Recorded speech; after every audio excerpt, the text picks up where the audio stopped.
Hey, what's up, everybody? It is Sunday, June 25th, 2023, and welcome to a brand new episode of the Now Mind You podcast. This is episode 71, Combat. I'm TJ. Matt. Bryce could not be with us today because he had a scheduling conflict, but make no mistake, he will be back next week. Now, we were out last week, Father's Day, Juneteenth weekend, Juneteenth. Also, I got married last weekend, is what it is. Yes, Thank you, thank you, thank you, thank you, thank you, thank you, sir. thank you.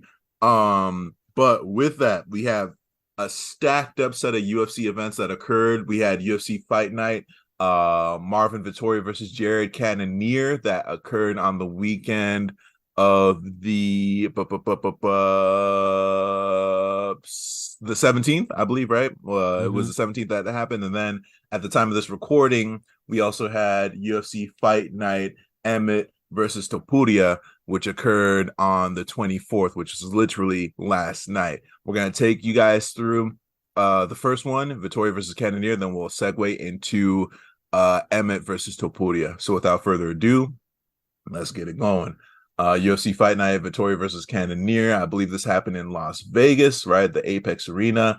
The opener was, Matt, if you don't mind taking us into Dalby versus Salikov. So we had the King of Kung Fu, Muslim Salikov against Nicholas Dalby. TJ was telling me off air that he thinks this is his first time seeing this guy fight. I'm pretty sure it was my first time seeing Nicholas Dalby fight as well. And I'm going to be honest with you. This guy delivered. Very crisp hands. That's probably the main thing I want to say about him, if nothing else. The hands, man. Hands. He pretty much was just able to bang on this guy almost at will. Yeah. And at that point, there was nothing else that really Muslim could do. Like, I think the reach was just a lot for him to deal with. And I just think in general that he was overmatched. And Nicholas Dalby just knew what to do. Like, I don't know. We say it all the time. When a person has reach and size and they know how to use it, it's dangerous. Yeah. And that's not to say that Muslim Salikov wasn't in this fight. He very much so was in it, but it was like definitely a case of like a day late, dollar short, kind of. Like he was losing the exchanges. You know, he wasn't really winning the grappling exchanges. He true enough, he got 2 takedowns off, but Nicholas Dalby got takedowns in on him as well. Right.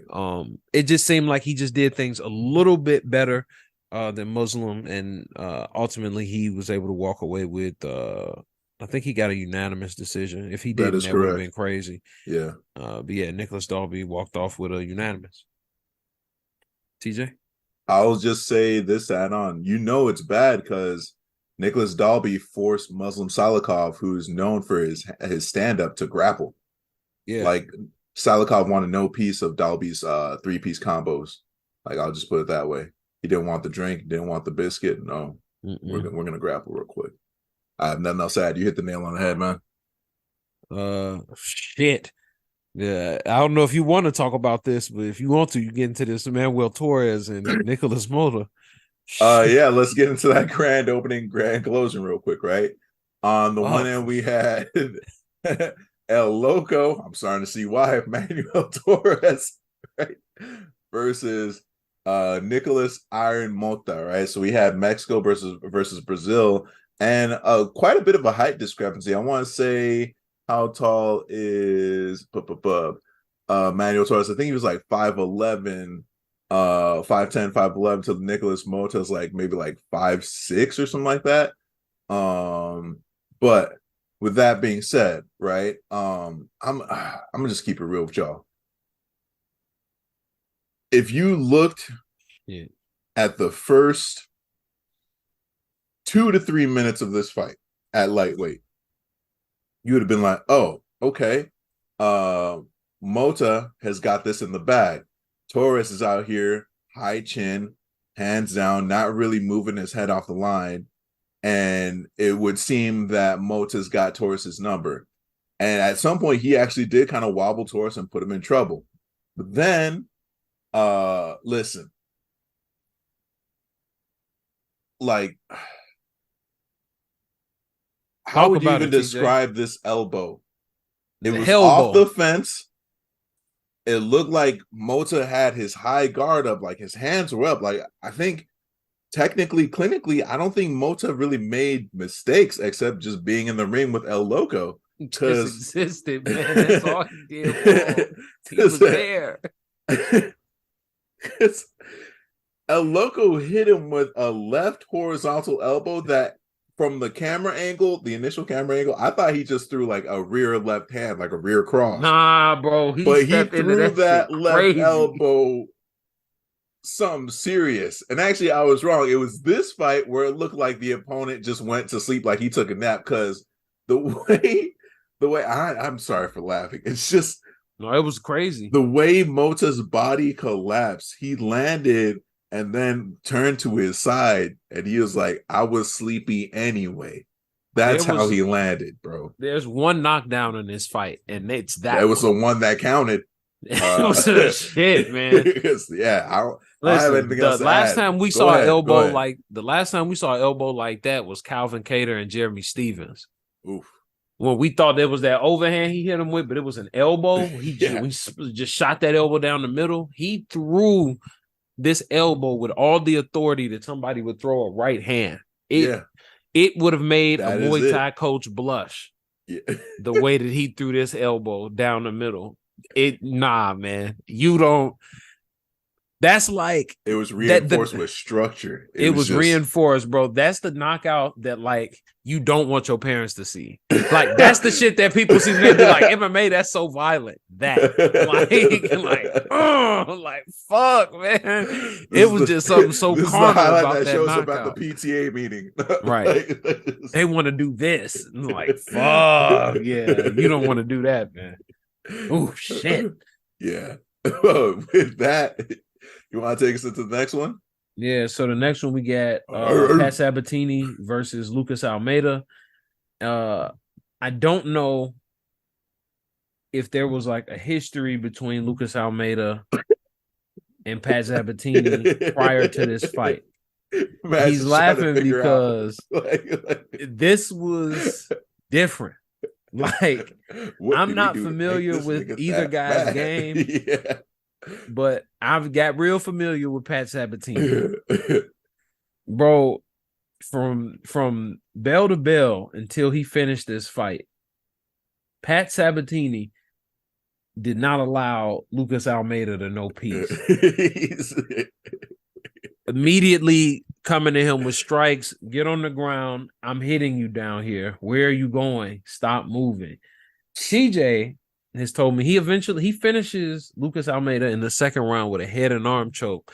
TJ is convinced that this guy virtually was already unconscious before he even choked him out from the strikes that he was taking. This guy, this fight went 2 rounds, right? Barely 2 rounds, but at least a full 5 minutes. Lucas Almeida only released a total of 5 strikes. Yeah. 5. Tell him what Sabatini released. 97. He landed 88 out of 97 total strikes. Jesus. He landed 2 out of 3 takedowns. And then he got the one submission that he went for. Got him out of there. Yeah. Not like this, man. Yeah. That was brutal. That shit was nuts. But yeah, man. I'll pass it to you, TJ. It's just, you jump in, whatever. I got nothing to add, bro. It was 2 rounds of domination. Definitely a lot of unanswered shots before that submission. I'll say that much. The refs were on one. I was like, I literally have nothing to add, bro. That was it. That was it.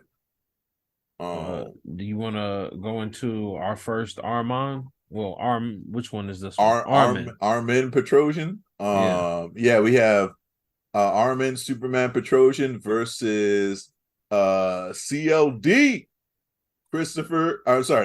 Christian Leroy Duncan, which, man, that's black on paper. Coming to find out he's from the UK. Very unorthodox stylist. This is my first time actually watching him fight on a fight night for me. Very, very unorthodox. Actually, Bro, he just got into the UFC in March. He was probably like on an early prelim. That might be why we haven't covered because we usually cover the main cards. But his first fight was against Dushko Todorovic, right? And he got a knockout on Dushko Todorovic. Now, if you're trying to like, if you've never seen, let's say you didn't see Petrosian versus Duncan, and you're trying to picture like how does Duncan fight? Honestly, I think Dominic Cruz hit the nail on the head. Think maybe a very unrefined John Jones. Hands are low, but constantly using the lead hand to measure the distance and keep people at bay. So, eye pokes are a risk, but I didn't really see any like eye pokes in this matchup. Can explode from anywhere and can take the fight anywhere. With that being said, though, I don't think it was really enough to handle the kickboxing pedigree of Armen Petrosian, also some of the grappling pedigree, because I don't think, if I recall correctly, Petrosian doesn't hail from Dagestan, but he has done a lot of training out there, right? Yeah, he's from Krasnoyarsk, Russia, right? So he's not from Dagestan, but he's done a lot of training out there. So his grappling has been getting up too. And he was able to catch a few takedowns on Duncan. It ended up going the distance. And it was like just Petrosian just playing his game. It was the Petrosian show, kickboxing all day. That being said, there was still the threat of CLD kind of exploding on him because, CLD out of nowhere, he was like spinning wheel kick, jump kick, right? Take the spinning back kicks to the face. All right, let me hit you with a Superman punch, that type of deal. But it was the Petrosian show. Nothing more to add. Literally it's CLD's second fight in the UFC. Right now he's 50-50. He'll be good. He'll get another shot, right? What'd you think, Matt? Yeah, it was serviceable win. He, sometimes guys just get outmatched just by enough. I think this was one of those wins for matchmaking. I think these were both the correct person for each other to fight. Yeah, if that makes sense. No, I can see that. Yeah, I wouldn't say that they were evenly matched, but you could clearly see why that matchup was made just seeing them fight. Armen Petrosian just seemed to be the more well-rounded fighter. And, we're still, if you look at his record, still pretty much in the infancy of his career. And, Christian Leroy Duncan for that matter as well. So, I think if anything, Christian Leroy Duncan is a part of something that we see all the time where there's a deficit with guys from the UK with wrestling. And even Michael Bisping has brought that up. They just don't have access to it. And I think there were attempts that were made, and they were clearly even saying on commentary things that could have been done differently to correct takedown attempts, because he made 3. Yeah. And none of them were coming from Petrosian, who's really a striker at heart. Yeah. So I think if anything, Petrosian and I think Duncan, he just suffered from the fact that he just probably doesn't have access to better wrestling. Yeah. And like I said, it was close. I think the takedown made a big difference. And I just think the crispness of the strikes kind of made more of a difference too. So speaking of crisp striking though. Take us there. Yeah, Jesus. We got Arman Sarukian. Yep. Against Joaquin Silva. Well, first of all, war. Both guys were like, "Oh, would you like to fight?" And it turned out one of them really wanted to fight, a little more. We start out in round 1, and it seems as if Arman Sarukian and Joaquin Silva have both already agreed to let's see who can get to the parking lot faster. This fight starts out with fireworks. And it turns out that Arman had bigger fireworks than Joaquin did. Arman's like, bro, I got 1/4 of dynamite. What you got? He's like, a black cat?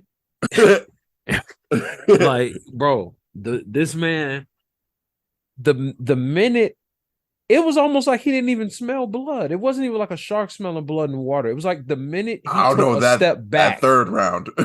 the minute he even took a step back, our mom was like, gasoline, gasoline, gasoline. Like he was all over him. That fifth round, not the fifth round, that third round, another one of these situations. Come on, ref, let's go ahead and get in here. Yeah. Let's get in here real quick.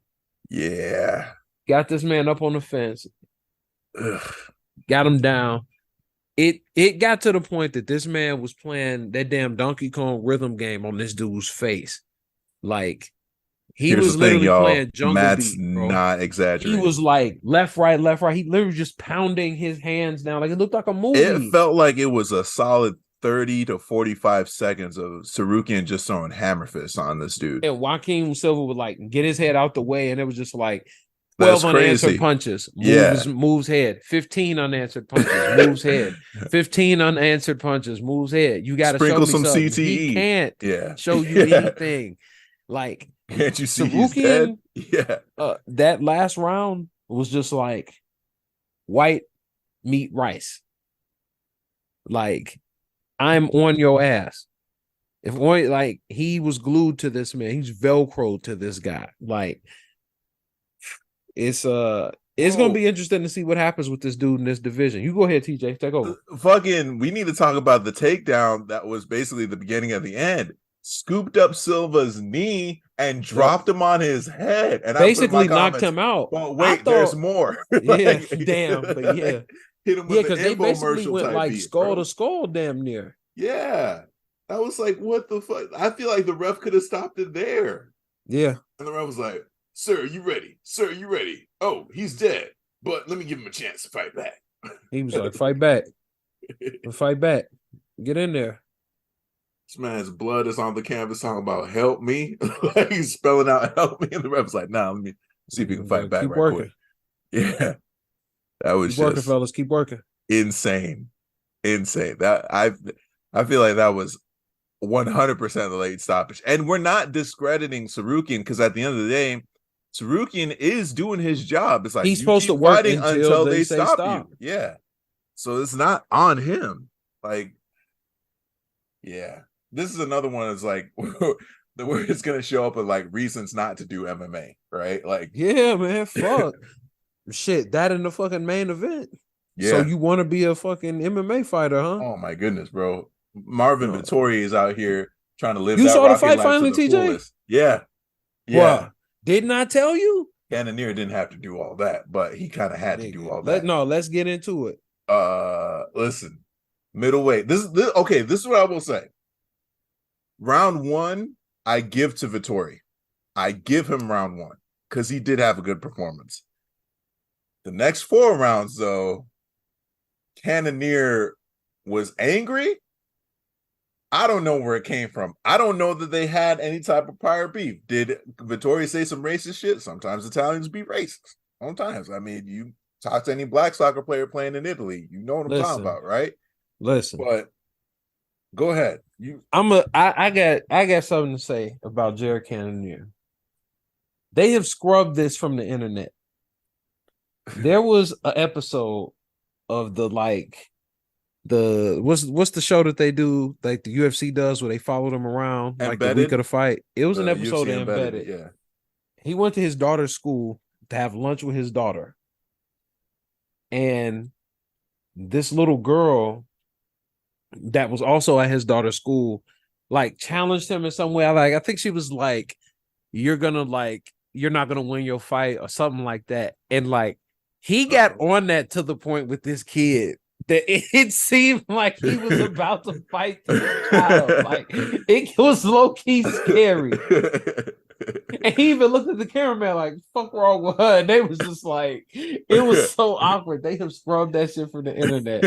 But I also told TJ, because he didn't see it live, I saw before the fight even happened, a pre-fight press conference.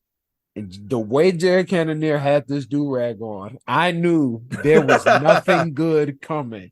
I knew when he stepped in that octagon, it was about to be a problem. Whatever was about to go down June 17th, nothing nice, man. This man had his do-rag on with his ears in it, and he didn't even have bro. His ears was tucked in the do-rag, and he didn't even have it tied around 360. He just had it tied straight backwards, cape down, ears in. No, bro. You don't do that with good intentions. Nah. And he came in there. I thought he was walking to the ring with black forces on. Same, dude. The way you described it. Man. Shit. Boy said it was grime time. Oh my goodness. Yeah, that was a unanimous decision. And I take back what I said. I didn't mean like all the times, but I'm just saying like I was just trying to figure out like what did Vettori do to warrant this? That's all I'm saying. Bro. Yeah.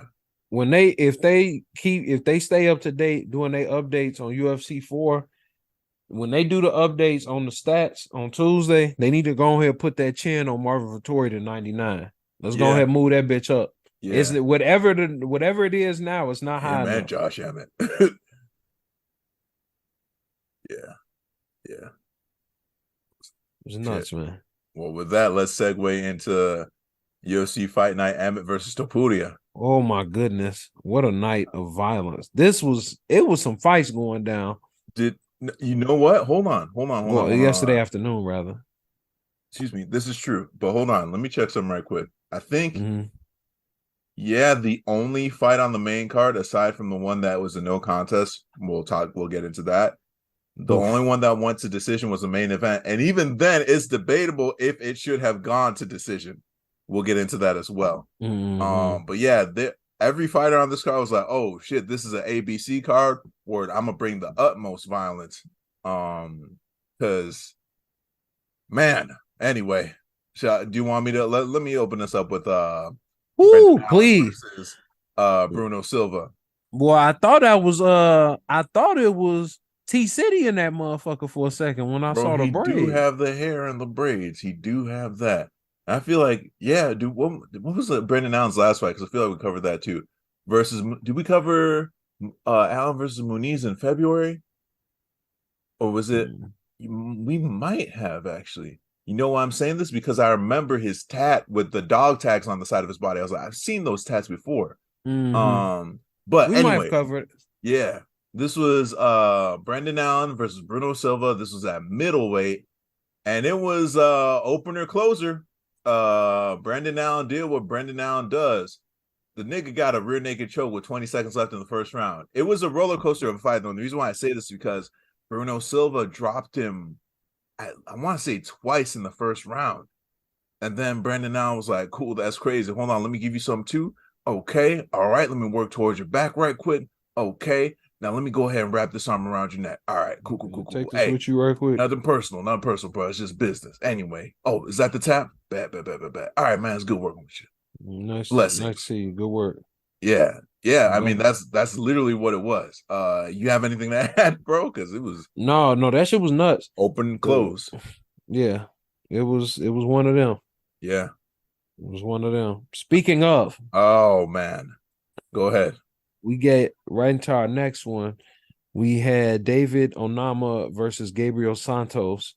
David Onama came into this fight 10-2. Gabriel Santos coming into this fight 10-1. Pretty, I don't want to say evenly matched up, but pretty well matched up. Boy, oh boy, when I tell you this fight delivered for as long as it existed. David Onama had you believing at the beginning he was gonna die. Yeah, and it was like, oh, he's gonna kill this kid, Gabriel Santos, because there's a moment, right, where he rocks Gabriel Santos.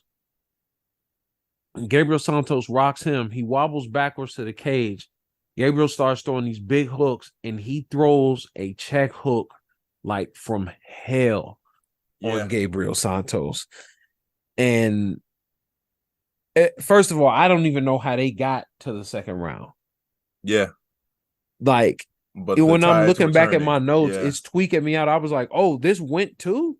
Yeah. But it went 2 rounds, but it ain't Didn't go you past know him what though. I'm saying? Yeah. It wasn't deep. It didn't go, it didn't go far. I'll say No. that. We No, it at did the end not. of the day, we got into the second round, the pace continued, and Onama was starting to land more strikes to the body, and that was starting to slow Santos down. Mm-hmm. And when you decide to do those wider strikes, or just when you rotate so much for that power, missing and getting hit in the body while rotating like that damn near does like double. You know Mm-hmm. what I'm saying? That, and I think the kicks was slowing him down enough that even to the point that what led to the knockout when he shelled up and walked forward, and Onama literally was like, "Oh, I have something in my pocket for you," an uppercut, Right. and he pretty much put this dude's chin on his ear. Yeah. And he just falls down. He followed up for one strike. The referee definitely did their job. It was like, no, you got it, player. You got it. Yeah, man, and that was that. David Onama, he made a fucking statement. I'll definitely tell you that. He Mm-hmm. made a statement. You got anything you want to add, TJ? How the fuck did he spin in that body lock that Yo, that was Santos had him in? crazy. That was insane. I ain't never seen that. You know how hard it is to spin in a body lock? Like, he did it. First try. Yeah. That's all I have to say. Onama, good performance. That uppercut sent Santos to the shadow realm. Out of nowhere, too. It did not look like he was winning that fight, but then, hey, I got nothing else to add, bro. Should I take us into Tafa versus Lane real quick? Yeah. Okay. This was at heavyweight, and this was going to be Austin Lane's UFC. I mean, it was his UFC debut, and this is not how he wanted to go. And, Justin Tafa, bro, I feel like we covered Justin Tafa's last fight. That dude is like from the same school of thought as Tuivasa. He's like, if I can dink him, I can sink him. Yeah, I think we covered Yeah, him versus because we Porter talked back in about how they got the February. same they Yeah, got the the same same tattoo. tattoos, yeah. And bro, I watched a video randomly on Facebook recently about the meaning behind those types of tribal tattoos, especially from the Samoan perspective. Mm-hmm. And I'm gonna just say this: those tattoos are like your lower waist, belly button, and the belly button tattoo is actually made to make sure the man always knows to show respect to the women, right? But Mm-hmm. you have to understand something, y'all. These tattoos cover the whole lower waist, lower back, inner thigh, outer thigh. Like, they're getting that tatted up. Now, I hear tattoos are painful, but you know what I also know is painful? The inside of the thigh. Anybody who can withstand that shit is already beyond tough You're a on different paper. animal. Yeah, you're already like beyond tough on paper, right? So, Justin Tafa, dude likes to scrap versus Austin Lane. Now, again, this was supposed to be violence on paper. This was supposed to be a banger. And unfortunately, it was like the worst case scenario for an eye poke where one person's dodging, the other person's head is kind of leaning in as the offending fingers go into the eye. Dude, this eye poke was so bad. Like, Tafa's eye was bleeding, and he could not see anything out of that eye. Now, obviously, if he was given the option, he would have probably tried to continue fighting, but it was just, yeah, they just ruled it a no contest. And I think it was Dan Miragliotta who was reffing, and he gave the right call. Like, as soon as he saw the way Tafa reacted to that shit, he like, let's just time out, give him his 5 minutes, we'll play from here, bring the doctor in. And I thought it was the right course of action. My main concern, because I do want to see Justin Tafa fight again, and I also like to see Austin Lane fight again too. But I really want to make sure that Tafa's eye is okay. I do not want him to lose that eye. That would fucking absolutely be devastating. It was that bad of an eye poke too. Yeah, it was really, really bad. Like, they even zoomed up on it. It was swelling. There was blood. It's just like, oof, they need to send his ass to a hospital like immediately. His eye was swollen shut. Yeah, and still bleeding though. Mm-hmm. It was just, ugh. Yeah. It's the fight game. That there's always that risk, but you don't like to see it at all. With that though, you even with that, it seemed like that didn't slow down the violence. If you'd like to take us into the co-main, Matt. Yeah, okay. Man, we had Amanda Hebas against Macy Barber. I You need to mean start calling her the murder butcher. Barber. Murder the Man, Butcher Barber. hey, something. You know what? I'll save that for when I'm off air. I'll tell you. So I was about to say something, but I'm not gonna say it. Just remind me. But it's Hey, about relax. Macy in a positive way. In a positive way. I just wouldn't. It would be totally disrespectful to somebody else. At any rate, we got Macy Barber versus Amanda Hebas, which was a pretty important fight at women's flyweight, especially as it's gonna likely determine somebody that's gonna be around in that title picture. Macy Barber has pretty much come and stormed onto the scene in the UFC. I wouldn't say that it's been real stop-start. She's just been she's been what I thought could possibly have been a flash in the pan, but it is panning out ultimately. At least in my opinion, she's 25. She's taken some losses in the UFC, but she came on from the Contender Series. And I think has really proven herself in a lot of ways. I mean, look, the last person that beat her is the champion in the division. So that story is already very right itself. Right. And on the other end, you got Amanda Hebas, who I think in a lot of ways is in a lot of ways a mirror of Macy Barber. Now, granted, her record doesn't necessarily reflect it in the same way, where she's been kind of 50-50 with her last few leading up to this, but the losses, with the exception of the Marina Rodriguez loss, is a split decision. And it was like her return to the weight class. No excuses. I'm just saying, it's not as if she came back and she's getting dominated and stuff like that. Right. She also was coming off of a pretty good unanimous decision win back in March. That, however, was not enough to stop whatever momentum Macy Barber came into this fight with. This girl was ferocious. That's kind of the best adjective I think I could use describing her performance for those 2 rounds. Macy, it was like, if this is going to be striker versus grappler, Macy Barber just decided that's fine. I'll just be the striker then. She was letting Amanda Hebas have it. She was giving it away. She was giving them out. It just was. I mean, then that's not to say Amanda didn't get her back. She definitely gave her a real nice right hand that got that nose nice and bloody, and things like that. But I think the striking overall was just so crazy. And I had to give a lot of respect to Amanda Hebas too, because she ate a fucking head kick. And her response to the head kick was a karate blitz of punches. She got her lick back. I was like, what the fuck? Bro, no, it's nuts. She runs into another shot, and that still was not enough. That wasn't enough to stop her.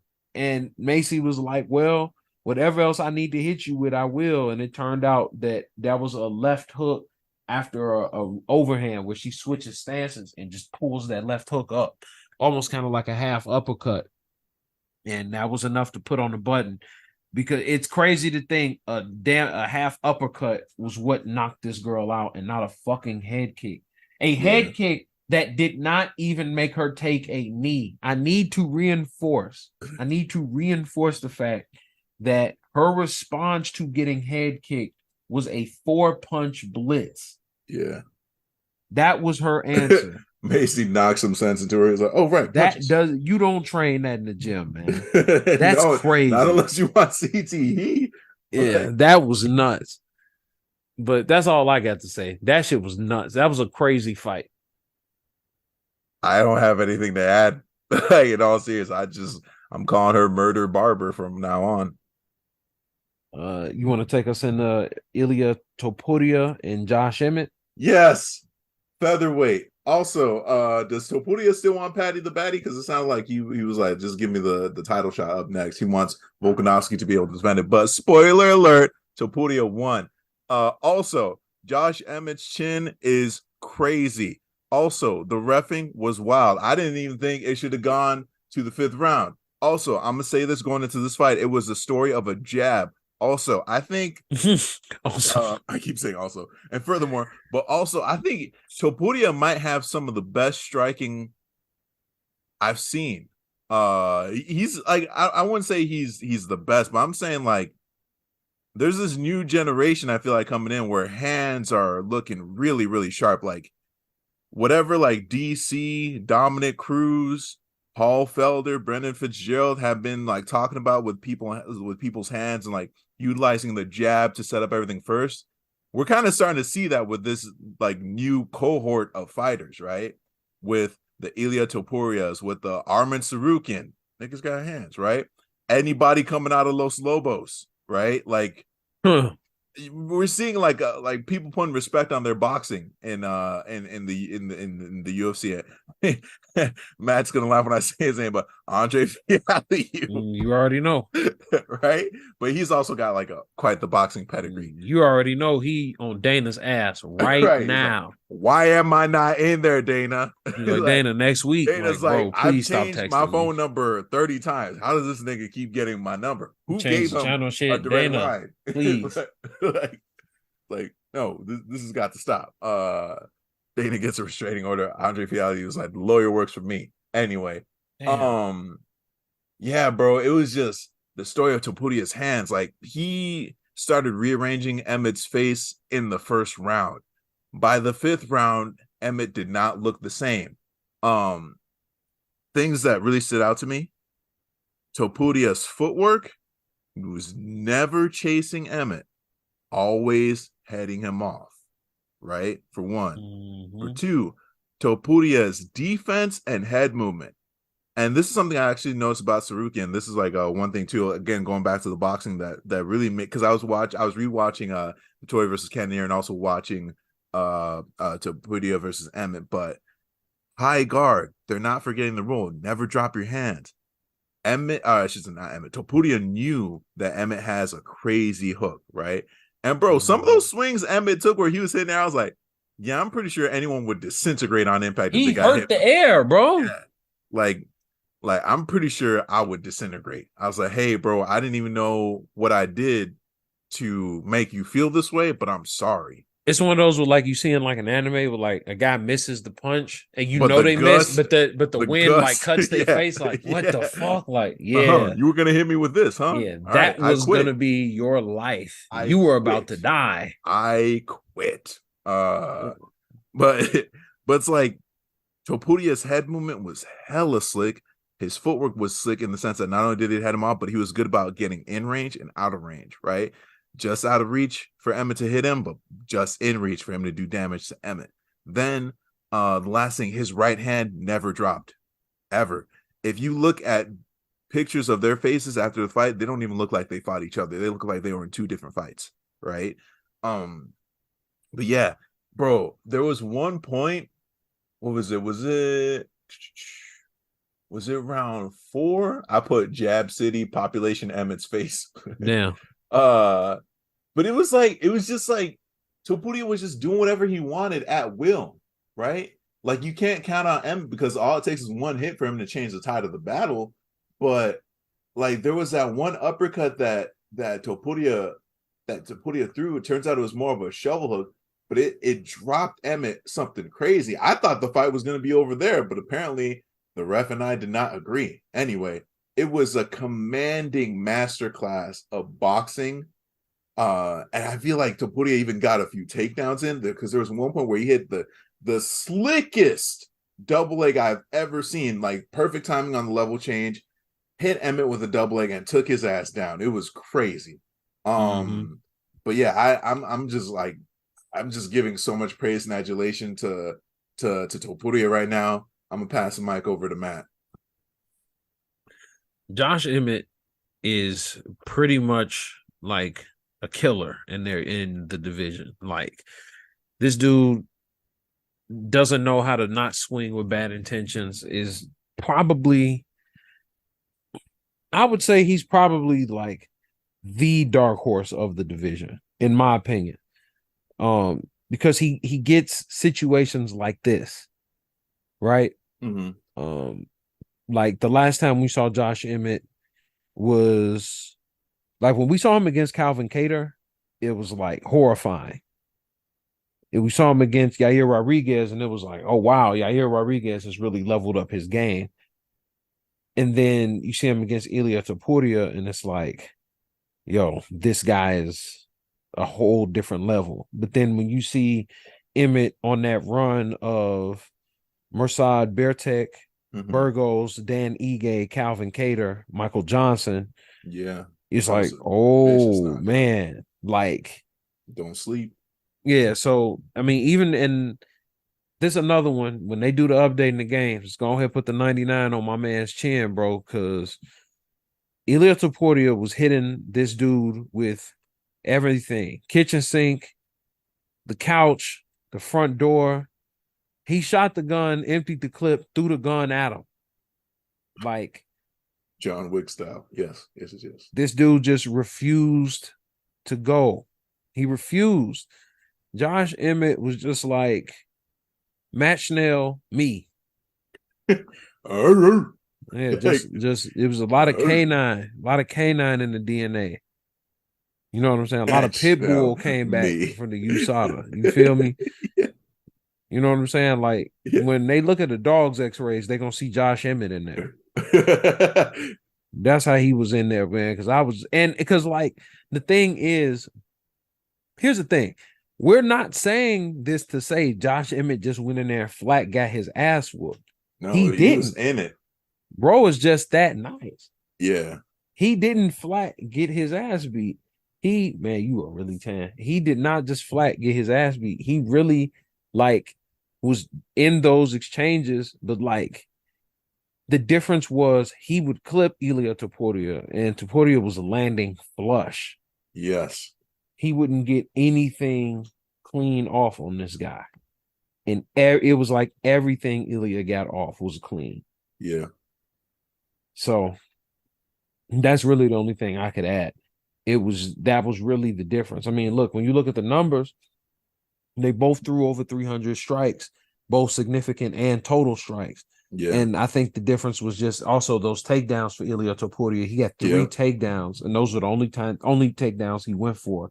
I just think in general, I don't want to say he outworked him. Well, yeah, I mean, it was a gentleman's unanimous decision. Yeah. He outclassed him. That was it. He showed a lot of patience too. There were a couple of instances where he could have gone for the kill, like you know. Yeah, but you can't see because of the type of power Josh Emmett has. You can't just go for the kill on Josh Emmett. Like, oh man, he's kind of hurt, and then he's just like, swing. Where did that sledgehammer come from? Right. That's crazy. Anyway, so, grandma. Right. I was gonna say this too. While I was watching the fight, a thought occurred to me. Topuria is that combination of technique and power that's very dangerous. He's not just a technician; he's got power behind his technique, and that's scary. It's hell. Yeah. That's all I have. Anything else you want to add, TJ? No, man, that was a good ass card. Yeah, it was. We had 2 good ones back to back. Coming up next week, we got Strickland versus Magomedov. Oh, that sounds like a main event on paper. It is. We also got Max Griffin versus Michael Morales on this card. And we also got Maximum Pain Griffin? Al-Hassan. Yes, that is correct. And we also got Abdul Razak Al-Hassan versus Bruno Ferreira on this card as well. Our boy Abdul Razak, who has some words for Joaquin. Yeah. Joaquin Buckley. What did he do? Yeah, he was that mad, bro. This dude was so pissed. But yeah, that's all we got for next week. That's what we'll be covering. Thank you guys for rocking with us again. You can follow me at Matt Hambrick. That's MattHambrick, TJ. Y'all can follow me on Instagram at Tuss4Skate. That's TUSS__SKATE. And y'all can find Bryce on Instagram at Axe Onca. That's AXE_ONCA. Bay. And you can follow us at Now Mind You Podcast wherever you like to get your podcast. And with that, we will see you guys next week, and we will be covering more violence. With that, peace out, y'all. Have a good Peace. weekend. Peace.